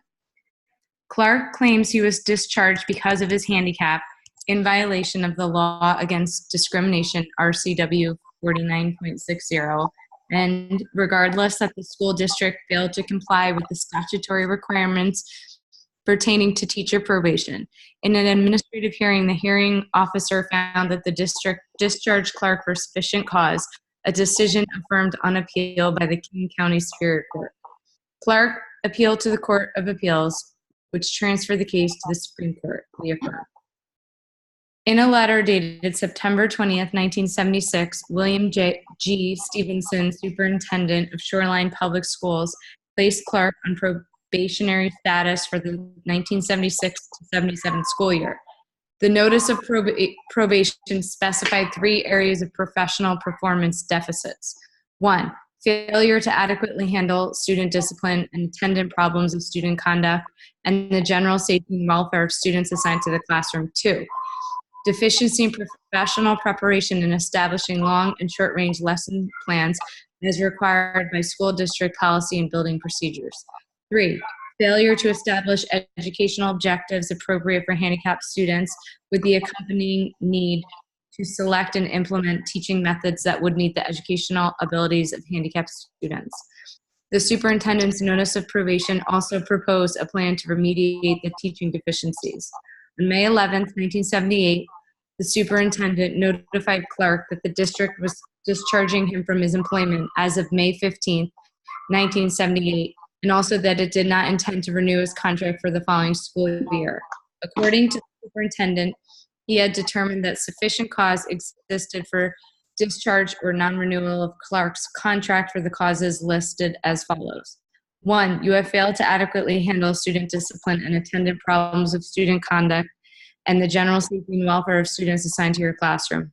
2, you have been deficient in professional preparation in establishing long and short-range lesson plans as required by school district policy and building procedures. 3, you have failed to establish educational objectives appropriate for handicapped students with the accompanying need to select and implement teaching methods that will meet the education abilities of handicapped students. 4, you constitute a hazard to the welfare and safety of students under your charge as a teacher at Firecrest School. Clark appealed his discharge and non-renewal pursuant to the appeal statutes. A hearing was held before a designated hearing officer for a determination as to whether there was sufficient cause for his discharge. The hearing officer ruled that there was sufficient cause to discharge Clark from his employment with the school district. All right, thank you. And so in this case upheld a blind teacher's termination because his disability affected his ability to perform the essential functions of the job. We don't have the responsibility to provide accommodations if the person can't function doing the essential functions of those jobs. That teacher did experience those discipline problems, had preparation issues, and created safety concerns. And so there are limits to Section 504, but that 504 protections are afforded, that we do have to give accommodations if there are reasonable accommodations can be given. All right, the third. I have a question with that. Go ahead, Nicole. The teacher was blind. Okay. So knowing that, and in the hiring status, there's going to be some issues if they can't see what the students are doing. So that's why I said this is kind of difficult, because they knowingly hired a person that was blind, that had that type of disability. Well, we don't know that they knowingly hired a person with that disability. So now remember, blind doesn't mean that you can't see at all. It means that you can be legally blind but still see some things. And so we don't know. But if you're anything that says legally blind, they can use that as peripheral vision. Someone could have done something and they couldn't see it. I mean, But we don't know that we don't know if that person disclosed that when he was hired. And so if we had someone come in to interview, I couldn't ask that question. Are you blind? And if he doesn't disclose that, I guess I could see how someone might be hired, but then it comes out that that person's legally blind when they have issues in the classroom. But I agree with you. There's definitely going to be issues if someone's legally blind. okay. Right. I had a question about the 504s again with students. Okay. Well, it's a question comment combo, but I'm noticing that these 504s, because I wrote down that, and maybe I misunderstood. Did you say there was no medical diagnosis needed for the 504s? That's correct.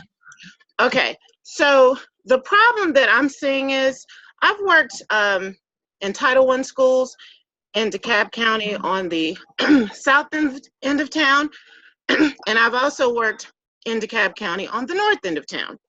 And one thing I've noticed is that on the south end of town, where kids are dealing with trauma on a regular basis, right? Those kids are given IEPs, things like that, and sort of labeled as troubled kids, right, on the south end. I started teaching on the north end, and I noticed if you have trauma, then you have anxiety, and you get a 504. And then I came to realize that the 504 means you get all of this additional time for testing, right? So my question is, do you anticipate some of these communities coming together to challenge some of these 504s? Because I have never in my life had so many kids with 504s that I have now since I've returned to the north end of DeKalb County. And they do seem to have an unfair advantage in terms of testing, which makes them look super smart on paper, but as their teacher, I know that this is not the case. And so what I'm thinking is that there will come a time where some of these people in the communities on the other side of town may try to challenge this idea of a 504 where you don't need a medical diagnosis. You can just say, oh, because I have some kids, parents who say, oh, my child has test anxiety. So I know that your test takes 90 minutes, but they should have, 130 minutes or, something like that. And, so they're scoring higher than some of the other kids whose parents are not as savvy and have not advocated for them to have a 504. And with all of this college cheating and things like this coming up, I am anticipating that this is going to be an issue. So I wanted to know your thoughts on that with these 504s. Well, it's a very good question, a very good point. The courts have pretty well contended that school systems should cast a very wide net in identifying kids for 504. There is a child fine provision under 504 as well.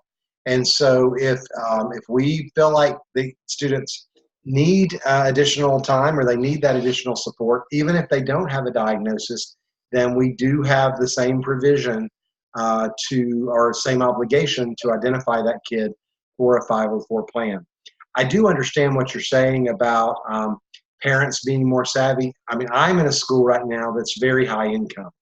And we have a lot of students that I know that a lot of the motivation is behind the 504 is that they want extended time on College Board assessments, on the SAT. They want that extended time. And so they're not going to get that extended time by College Board if they don't have extended time with in the school.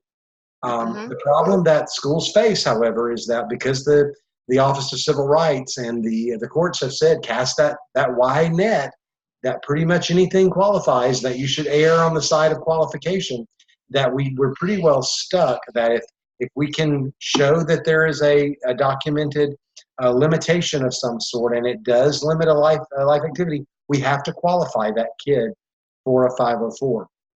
And so that's why at my school, we have more kids on a 504 than we have kids on an IEP.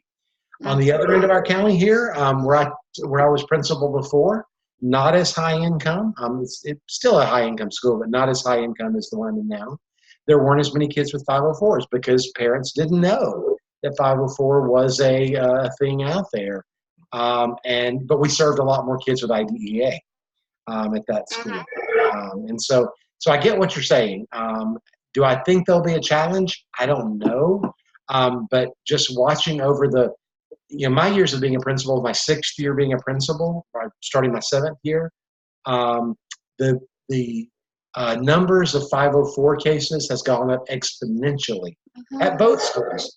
More rapidly at the school I'm at now, the more affluent school than I was before. But it even went up quite a bit at the school that was not as affluent, because I think parents are now seeing that 504 is a thing. Now, back when I was a teacher, I might have 1 or 2 students all day long that had a 504. Whereas now, it's prevalent. There's a lot out there. But then that puts such bad light on those students who really need the 504 that has a medical diagnosis. So, I mean, that's where the school needs to step in and qualify that student for the 504 if the parents haven't. That's the child find provision. Yeah, and I'm also anticipating a lot of problems with higher education. So at some point, we're going to get to the point where SATs, College Board, all of that they won't be as useful as they're supposed to be in terms of screening kids for college admission, because, well, half the kids are getting double time, and then half are. I just see some problems with this. If there's not going to be a medical diagnosis needed and a parent can just decide, oh, my child, because the school where I teach, there are so many, oh, my child has anxiety about tests. I was in high school. I used to have anxiety before a test too. I mean, everybody does. So again, how do you decide, who's going to get that extended time? But anyway, that was just my thing.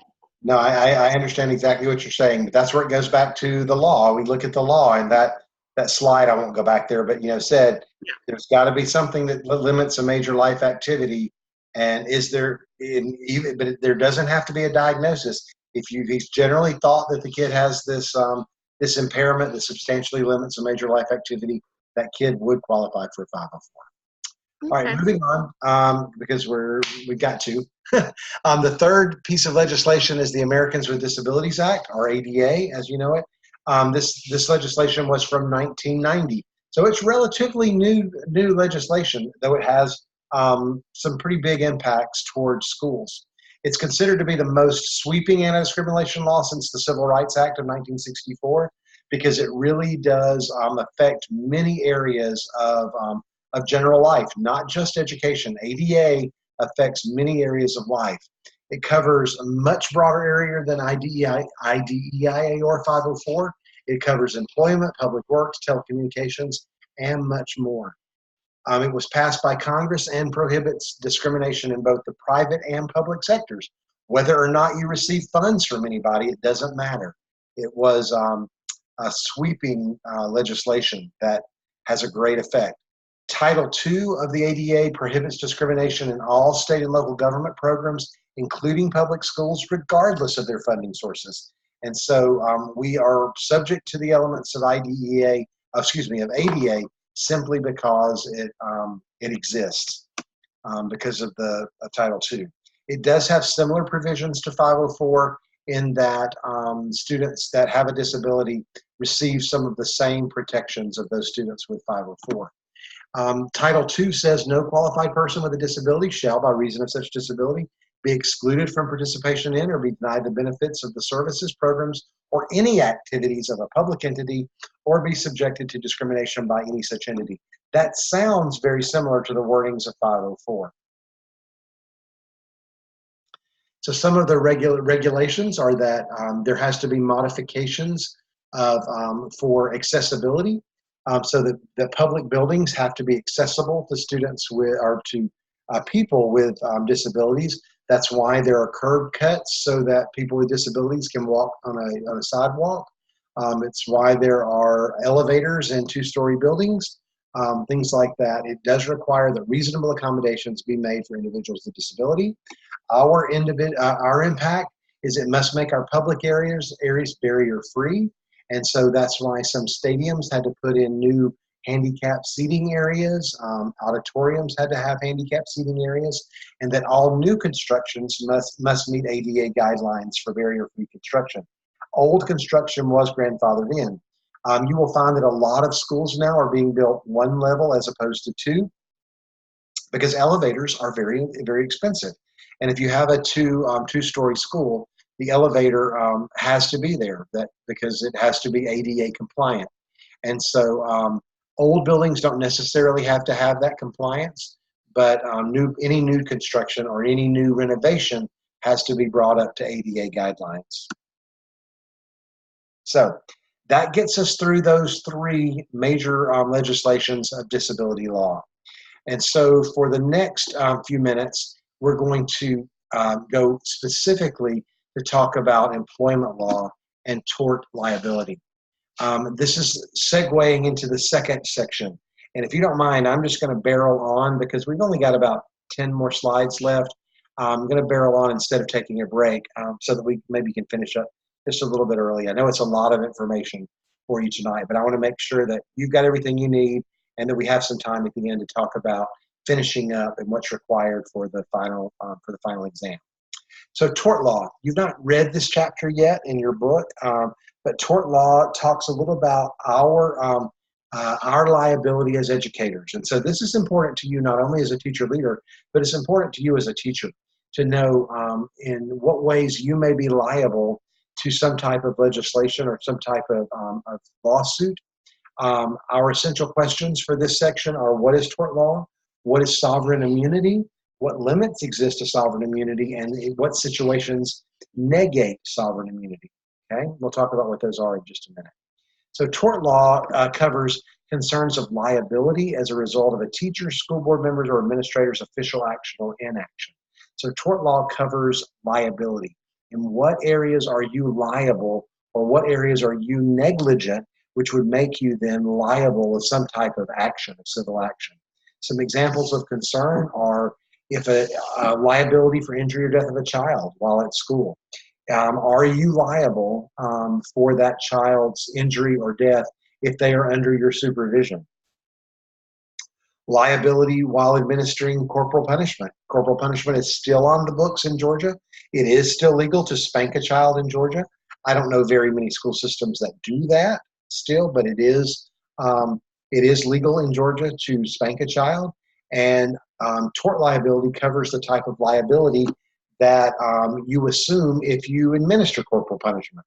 And so the school system does take on a lot of responsibility, on a lot of liability, potential liability, if they administer corporal punishment. That's why most school systems have abandoned paddling as a form of punishment.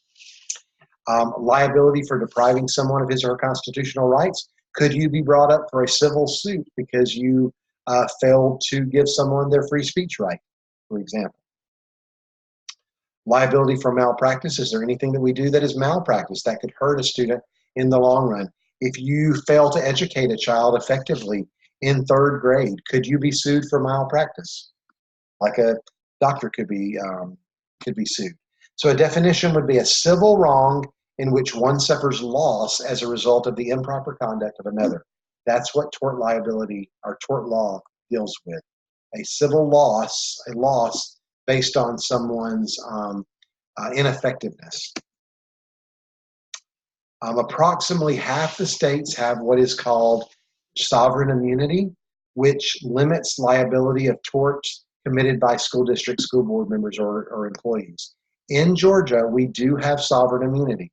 So that means that in most cases, or in many cases, you can't be sued for operating or for doing your job.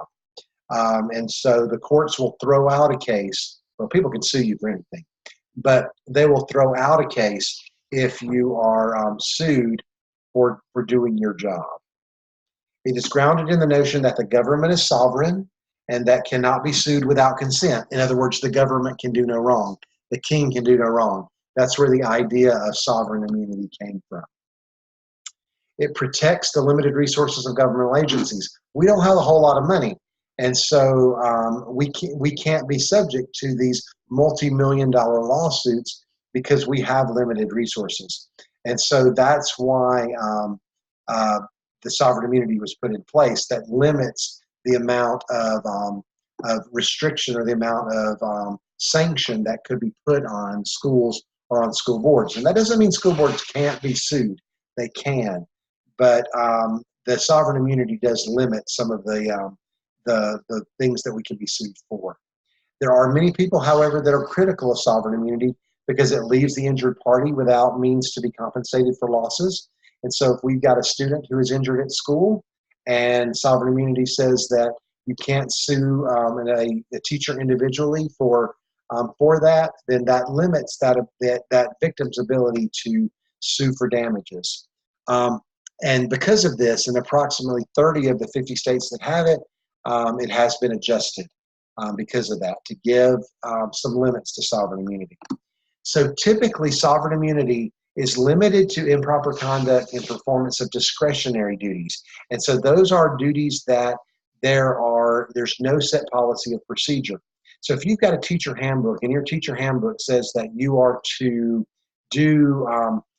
monitor students on the playground, that's a ministerial duty because it tells you specifically what you should be doing.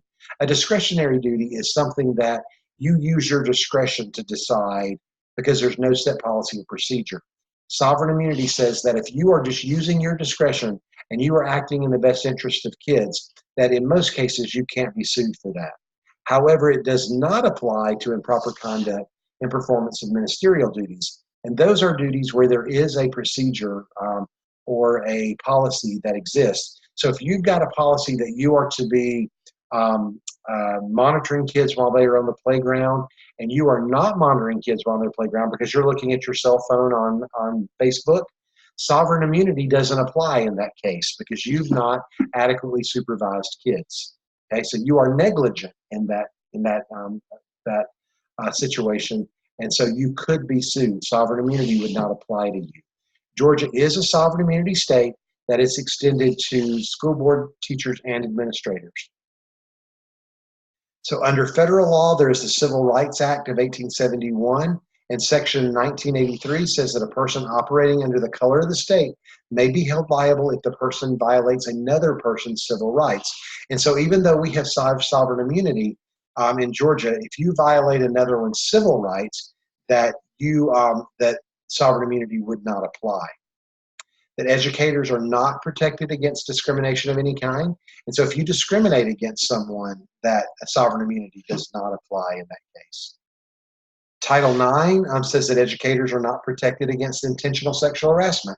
So you can be sued for sexual harassment civilly, even though we have sovereign immunity in Georgia. And that includes teacher-to-student sexual harassment or student-to-student sexual harassment when the school has knowledge of the harassment.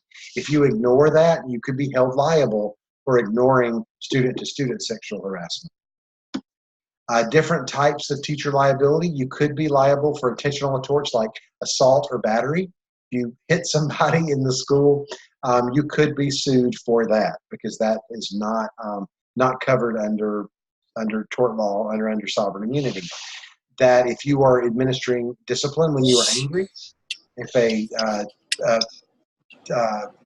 back to those schools that use corporal punishment, if it's administered when the administrator is angry, that it would fall under brutal, cruel, or excessive manner. And so sovereign immunity would not apply in that situation. If a teacher has an altercation with a student and it turns physical, it doesn't apply, and it may not apply under the restraint of the student unless that teacher has been trained in a proper restraint protocol such as mindset training. Okay? Negligence. There are several elements must be present to have a valid case of action for negligence. So if a teacher is to be found negligent in their duties, that these things must be present for an educator to be found negligent, and sovereign immunity not apply. A legal duty to conform to a standard of conduct for the protection of others. And so we have a duty to do what a reasonable person would do in that case. There would have to be a failure to exercise an appropriate standard of care to be found negligent. There must be a causal connection between the teacher's conduct and the student's injury. So there would have to be a cause linked between the teacher's conduct caused the student's injury, and there had to be some actual type of loss. If those four things applied, then the teacher could be held liable for the injury or for whatever happened in that case. So types of educator liability, it happens during duties of supervision. Before and after school, it would apply on the bus. It would apply as students congregate in the morning. It would apply during after-school activities. It would apply during school hours in the classroom or students leaving without permission. And it would apply in off-campus activities during field trips. There was several years ago, there was a lot of concern about schools taking international trips, and whether if students took international trips where the drinking age was 18, or in some places where the drinking age was 16, were teachers liable for students if they did something, if they drank and something happened to that student while they drank, where it was legal for them to drink? Could they drink wine, for example, at meals? And it was found that the teacher could be held liable if the teacher was not adequately supervising the students and they chose to drink. And so that's kind of a different spin on it, but it has to do with the duties and responsibilities of the teacher. When I would take kids internationally, I made the rules that students could not drink, even if it was legal in the case, because I didn't want to take on the liability of something happening, a student, poisoning themselves with alcohol poisoning because they had not drank before. And so I always told students that from my own specific rule is they could not drink, because I would not assume that liability.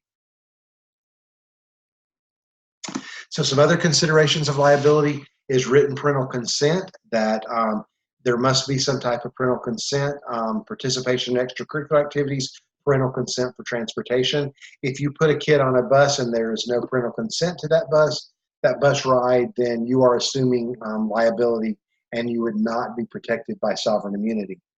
And that there are waivers of liability there's often waivers of liability that we put in place so that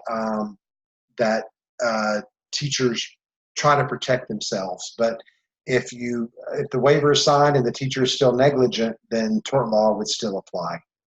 Okay. And I know I went through that fast, but I just wanted to make sure that you understood that so that we would have a little bit of time to talk about finishing up the semester. Okay. And so the only things you have to finish up for me to finish up this class is that you do have a couple of things due as a response to this class, and that's final discussion post, which is due, your post is due the 29th, and your responses are due July 1st. That you have a case analysis number 5 due July 1st, and reading quiz number 4 due July 1st. And so that's all you have to do before the final exam. Because you have done a great job on case analyses this semester, I've decided to make case analysis number 6 optional if you have an A or a B. If you've got an A or a B in this class, you've proven to me that you've demonstrated mastery in being able to synthesize and summarize the case law. And so you don't have to do case analysis number 6. However, I will give you the opportunity to do case analysis number 6 if you feel like you want the points. Okay, you've done very well on your case analysis, so I'm not worried about that. If you don't have an A or B, however, it's not optional. I'm not going to allow you to forfeit those points if you don't have an A or B. Okay, and so it's totally up to you if you're going to do case analysis number 6. If you're going to do it, it will be due July 5th. That's not our typical day because my grades are due the beginning of that next week. Okay, and then all you would need to do all you'd have left to do then for week 8 is your final exam. Okay. Any questions about that case analysis number 6? Just making it totally optional. If you want the 10 points and you feel like those 10 points will help your grade, you are welcome to do it. I will just totally exempt it. I mean, it's not that I'm giving you 0 points for it. Your other 5 will still count as the 20% toward the grade, your final grade. But if you want the grade, feel free to do it and I will assess it. But if you've got an A or a B and you don't want to do it, you're fine. Spend your time on final exam. Okay. But you do have that final discussion post, a case analysis number 5, and reading quiz number 4 that are due by next Monday. Okay. Let's talk about the final exam. The final exam is in the exact same format as the midterm. Okay, so you will have two sections that have 4 scenarios, and it's the same 4 scenarios in section 1 and section 2. You will choose 2 of those scenarios in order to respond to, and those are smaller scenarios, so your responses are going to be smaller, most likely a paragraph, 2 paragraphs, etc. You will choose 2 of those to respond to, and it deals with the second half of the course, not the first half of the course. It is not a comprehensive final exam. It is a midterm on final exam. I am giving you 3 hours for completion, since some of you were stressed with 2 hours. I don't want to add the stress. So you have 3 hours for completion. I don't think it will take you that long. Most of you, by the way, took 40 to 65, 70 minutes for the first test. And yes, I can see that. I can see how long you were in there. But a couple of you mentioned that the 2 hours stressed you, and there were some of you that took the whole 2 hours. So I've given you 3 hours. I don't want time to be a problem for you. It's open book, it's open note, it's open Google, it's open whatever. And so, the time, I just have to put a time limit on it. I can't leave it open because there has to be a time that you submit. And there are 2 larger scenarios, and you will choose one of those. Okay. Some of you went to a lot of trouble during the first one to do APA, the APA style for citation, and that's fine, but it's really not necessary. If you are just synthesizing or summarizing course content, then I know you got it from the book or you got it from our class notes. You don't have to cite. However, if you use a direct quote, then you should cite, because if you use a direct quote, then that direct quote, we should give credit to wherever that direct quote came from. Okay? So if you are just synthesizing or summarizing course content in your understanding of the scenarios that are presented, no citations are needed. But if you use a direct quote, citations are needed. Okay? But it is exactly the same format. It will look very similar to what you did before. And it will be graded exactly the same way, 33, 33, 33, and you get 1 point for just because you did it. Originally, when I created this, you got 25 points for the 2 smaller scenarios and 50 points for the larger scenario, but the person in charge now has changed it to 33, and that's fine. That's fine. It works out fine. This is due Friday, July 5th as well by 11:59, so make sure that once you complete the earlier coursework, the 3 things that you needed to do to follow up for here, that you designate substantial time to be able to complete that by July 5th, because my grades are due in by that Monday. So I will have to grade over the weekend, which is fine, but I'll get it done. Okay? All right, open into questions. Any questions about what we did tonight? And I know I rushed through it, and I apologize for that. But anything about what we did tonight, or about what is coming up to finish out this term? I have a question.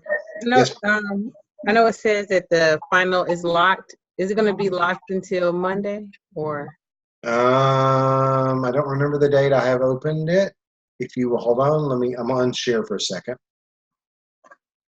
Let me go look and see real quick. I have my, oops.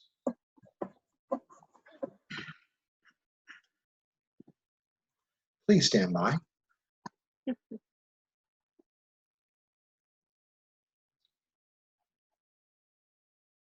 It's a good question. Let me see when I have it open. All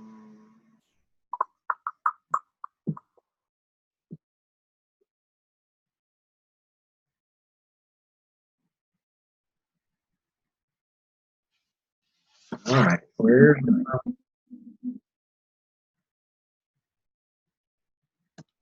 It looks like it opened at 12 o'clock. I was thinking I would had it open after this class was what my Okay, that's good. plan was. Yes, it's 12 a.m., June 25th at 12 a.m.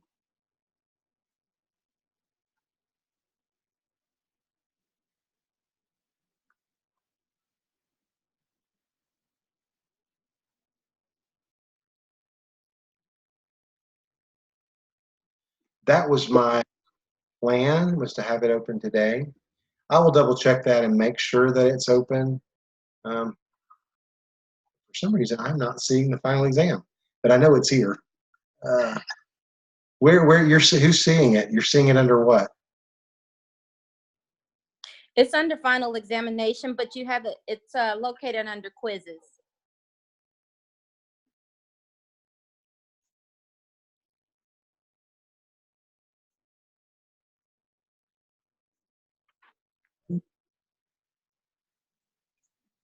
I think it's something like that. Because I just went to it. I can see where it Okay. says quiz. Gotcha. Okay. Oh, under quizzes. There we go. There it is. I'm just not seeing it under modules. I'll make sure that it's listed under modules. Yeah, it's not under the modules. Okay. That's why it's. I think it's in the syllabus when you go to syllabus. Yeah. It's here under quizzes, final examination. In fact, let me just share where I am here. Yeah, I just didn't put it under the, but I will. I'll add it back to the module so that you can see it. Let me share the screen with you. All right, so same thing here, final exam. Those same three exactly what I talked about. The limit there is 180 minutes. That's the 3 hours I gave you. The rubric is there for you to take a look at.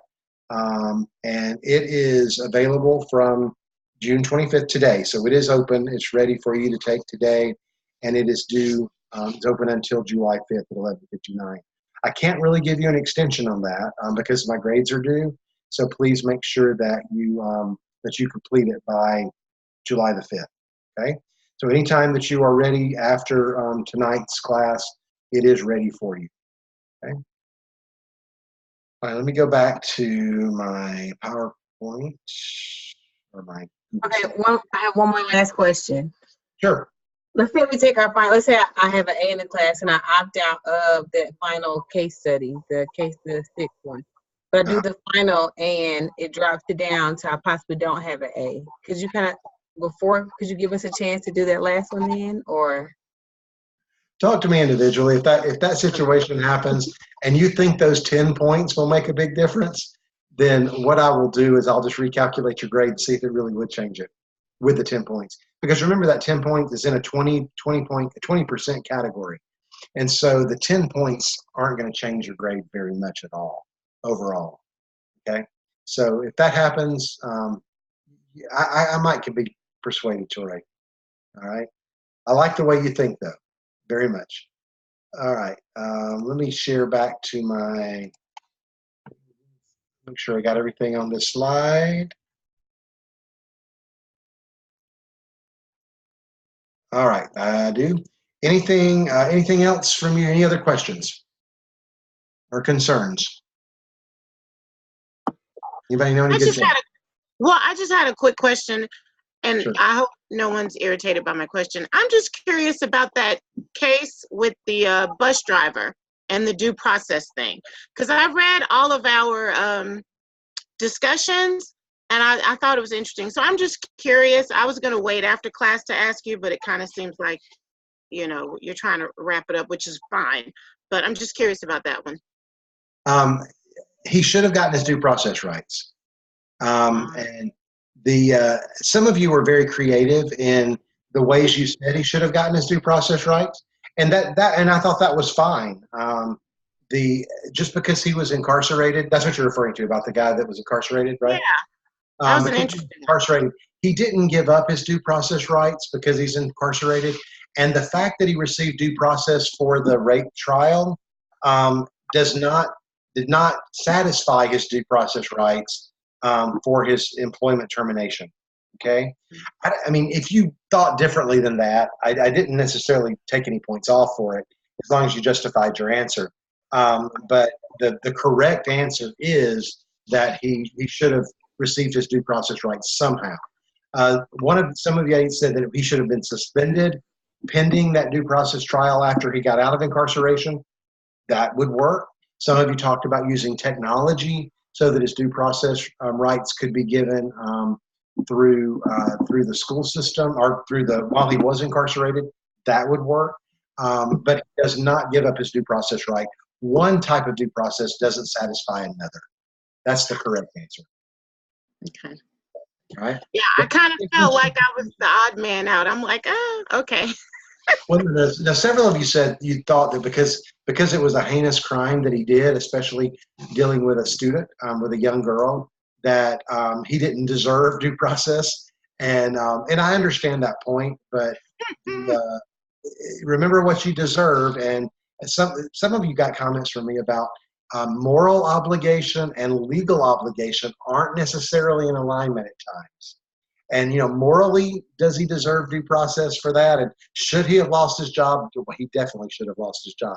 But does he have a right to state his side? He does. And that's the point of due process. Not that it would have been changed anything, not that he would have gotten his job back with due process. He just has a right to state his side. He has a right to be treated fairly, even though he did something that was pretty egregious. Okay. Yeah, I thought that was an interesting case. And okay, Jackie. That was it. Any other questions? Any other questions about finishing up? Well, since tonight is our last meeting together, I just want to let you know you've been a great class. I mean, probably I've taught this class now 5 times, I think 4 or 5, and I believe you're the strongest class that I've had as far as the level of depth of your work, the understanding of digging through legal jargon, even though I know it frustrated some of you. You managed and persevered very well. Your class average of the midterm was an A.